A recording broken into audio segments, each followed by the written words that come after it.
Notre première conférencière, Mme Lynn Morissette, est chercheure stagiaire postdoctorale à l'Institut des sciences de la mer, l'ISMER, un centre de recherche de pêche et océan Canada associé à l'UQAR. Ses recherches portent notamment sur l'écologie marine et aquatique, l'océanographie biologique, les pêcheries et les mammifères marins. Elle est membre de la chaire de l'UNESCO en analyse intégrée des systèmes marins de l'Université du Québec à Rimouski. Sa conférence portera sur la biodiversité et le fonctionnement de l'écosystème du golfe du Saint-Laurent. Our first speaker, Mrs. Lynn Morissette, is a postdoctoral researcher at l'Institut des sciences de la mer, l'ISMER, a Fisheries and Oceans Canada Research Centre affiliated to l'UQAR, Université du Québec in Rimouski. Her research is notably concerned marine and aquatic ecology, biological oceanography, fisheries and marine mammals. She's a member of the Université du Québec in Rimouski's UNESCO Integrated Analysis of the Marine Systems Chair. Biodiversity and functioning of St. Lawrence Gulf ecosystem is the object of her conference. Mrs. Morissette. Merci beaucoup. Merci aux organisateurs de ce forum de m'avoir donné la chance de venir vous parler aujourd'hui. Je suis très contente d'être ici aujourd'hui. Comme on est très limité dans le temps, je vais commencer tout de suite. On l'a expliqué, je suis une écologiste, je travaille beaucoup en recherche sur la biodiversité. Alors, je vais venir vous parler un peu de biodiversité et plus spécifiquement, qu'est-ce qu'on a comme biodiversité ici dans le Saint-Laurent. Un petit plan de mon propos aujourd'hui. Je vais vous parler de ce qu'est la biodiversité. Ensuite, je vais vous expliquer un peu à quelle menace fait face cette biodiversité à l'échelle mondiale. On va voir quel est l'intérêt ou la valeur de la biodiversité. Et ensuite, on va se concentrer sur ce qu'on a ici dans le Saint-Laurent avec la biodiversité dans le Golfe et le sort du Golfe dans un contexte d'exploration et d'exploitation pétrolière. Et finalement, je vais conclure avec quelques mots sur une approche intégrée de la situation en lien avec notre nouvelle chaire UNESCO qui a été établie cet été à l'Université du Québec à Rimouski, qui est en analyse intégrée des systèmes marins. Donc, la biodiversité, quelle est l'importance? Je vous donne un exemple ici pour commencer. La revue The Economist, à chaque année, la première revue de l'année, donc l'édition de janvier, fait toujours un bilan des grands événements qui vont être importants au cours de l'année. Et vous voyez qu'ici, la première édition de janvier 2010, on voit évidemment la Coupe du monde de soccer qui se tenait pour la première fois en Afrique. Mais si vous regardez juste à côté du pied de ce joueur de soccer, vous avez un organisme marin qui représente le Census of Marine Life et le grand inventaire de la biodiversité marine qui a été fait en 2010. C'était vraiment un élément majeur et marquant de nos sociétés au niveau mondial l'an dernier. Donc la biodiversité, c'est de plus en plus important, de plus en plus suivi aussi au niveau médiatique. Même chose aussi dans la revue Nature, les grandes revues scientifiques. La première édition de chaque année présente les grands enjeux qui sont explorés pour cette année-là. La première édition en 2010, comme 2010 était l'année internationale pour la biodiversité, on parlait évidemment énormément de biodiversité et on soulignait dans un petit article qu'il y a encore 120 pays qui avaient endossé la Convention sur la biodiversité qui n'ont pas encore atteint leur but de réduire la perte en biodiversité à l'échelle mondiale. La biodiversité, évidemment, ça ne date pas d'hier. Je vous donne un exemple ici d'une pétition qui avait été déposée au roi Édouard III en Angleterre en 1376, où on avait déjà des inquiétudes sur la perte de biodiversité.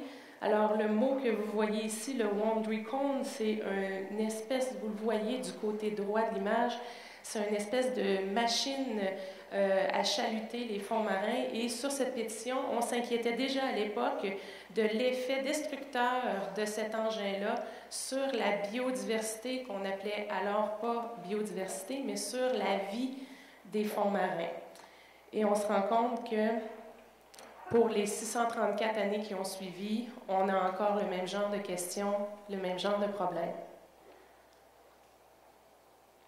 Le mot biodiversité est apparu en 1986 pendant le Forum national sur la biodiversité. on commençait à parler de ce terme-là. Et ensuite, à la Convention de Rio en 1992, on a défini de façon officielle la biodiversité comme étant la variabilité parmi les organismes vivants de toute origine, les écosystèmes terrestres, marins et aquatiques, de même que les complexes écologiques desquels ils font partie.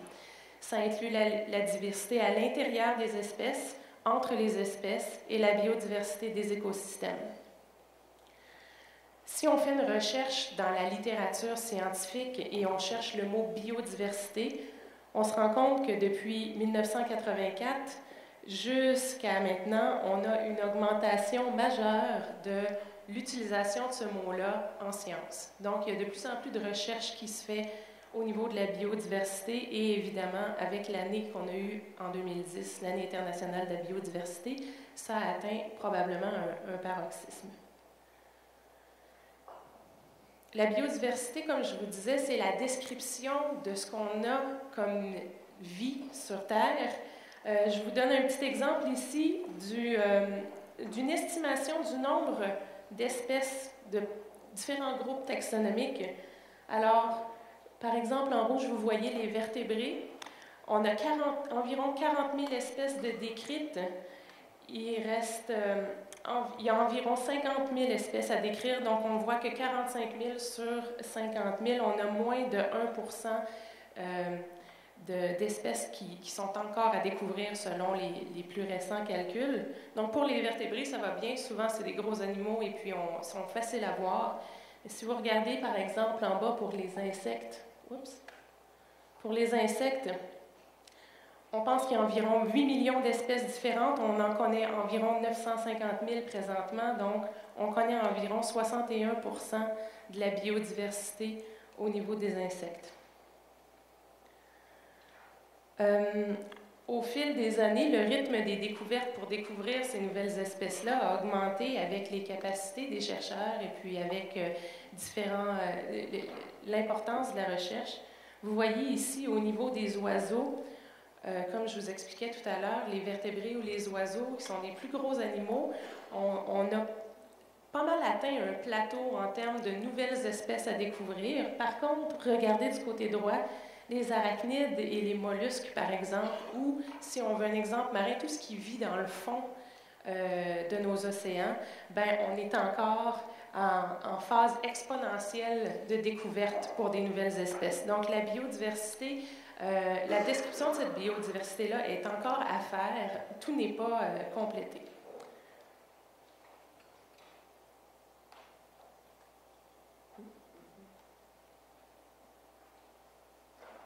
Donc, pour le milieu marin, on pense qu'il y a entre 1 et 10 millions d'espèces qui vivent sur le fond marin. Et il y a une étude en 92 qui a échantillonné sur 40 mètres carrés, ou si vous voulez 430 pieds carrés. On a relevé 1597 espèces différentes.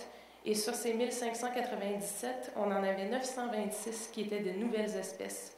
Donc, ça veut dire qu'à chaque fois qu'on allait jeter un coup de filet ou faire un échantillonnage, comme vous le voyez ici du côté gauche, on avait de très bonnes chances de tomber sur des espèces nouvelles qui n'étaient pas connues jusqu'à maintenant.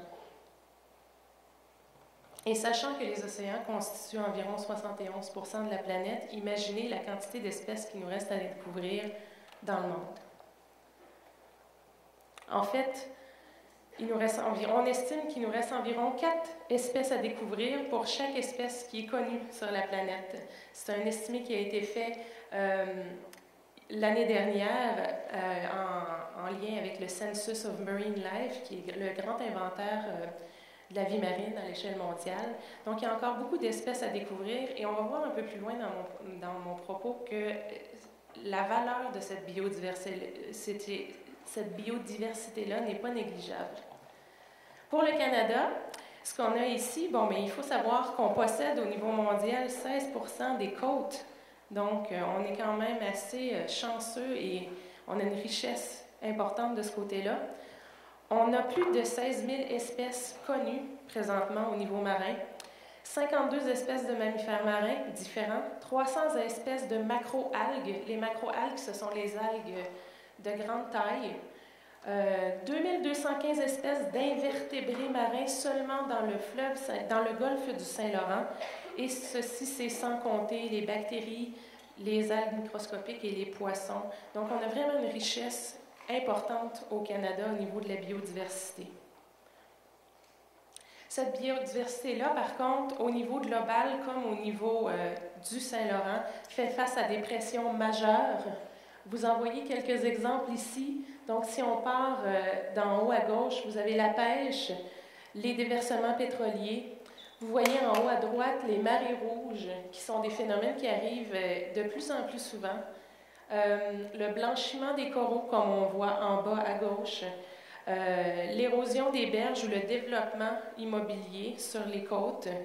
Et évidemment, l'exploitation de toute forme de cette biodiversité au niveau marin. Autre pression majeure ou stress de cette biodiversité, une étude qui est sortie il y a environ 3 ans maintenant sur l'hypoxie. L'hypoxie, c'est le manque d'oxygène au niveau des océans. On a recensé au niveau mondial plus de 400 sites où les écosystèmes manquent maintenant d'oxygène et où il y a un sérieux problème pour les espèces qui habitent ces écosystèmes-là. Donc l'hypoxie, un problème de plus en plus important dont on va entendre parler de plus en plus. Évidemment, il y a aussi notre effet sur l'écosystème. Moi, je travaille beaucoup avec les pêcheries et il y a un phénomène qui est maintenant très connu qui s'appelle le phénomène Fishing Down Marine Food Webs.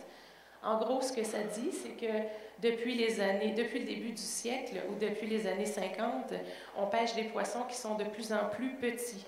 On a exploité tout ce qui était grands poissons et grands prédateurs dans l'écosystème. Alors maintenant, on diminue et on pêche des espèces qui sont de plus en plus bas dans la chaîne alimentaire. Si bien que dans quelques années, ce qu'on prévoit, c'est qu'on va manger des méduses et du plancton. Et puis, ça semblait un peu farfelu quand ça a été proposé comme idée, mais vous voyez, au Japon, on a déjà des beignets de méduses qui sont très prisés et on utilise déjà ces ressources-là de la chaîne alimentaire, donc ce n'est pas une idée qui est si farfelue que ça. Des grands poissons, il n'en reste plus de toute façon à l'échelle mondiale et dans le golfe du Saint-Laurent, on n'est pas vraiment différent du reste du monde à ce sujet. Donc, pression majeure, c'est des éléments qu'on décrit de mieux en mieux au niveau scientifique. La surexploitation humaine de cet écosystème le pousse vers un état assez précaire au niveau de son équilibre initial. Et puis, ça a été décrit avec différents ouvrages que vous connaissez peut-être, de Le cauchemar de Darwin, un livre qui est excellent qui s'appelle Collapse, qui décrit un peu au niveau de la planète le déclin des ressources qu'on a surexploitées. Un autre exemple de destruction de l'habitat dû à l'exploitation humaine, je vous donne trois cas ici, mais ça résume assez bien la situation, c'est toujours la même chose. C'est la destruction de l'habitat au niveau du chalutage. Donc, quand vous avez un engin de pêche comme un chalut qui va racler le fond pour ramasser son poisson, bien, ce que ça donne, ici, vous avez des exemples de photos avant-après, que ce soit au Canada, en Australie ou en Floride, là, c'est la même histoire. Avant, on a des coraux, des récifs, des refuges pour les espèces. Et une fois le chalut passé, on se retrouve avec un grand désert sous-marin où les poissons ne peuvent plus se cacher ou faire leur cycle de vie normal.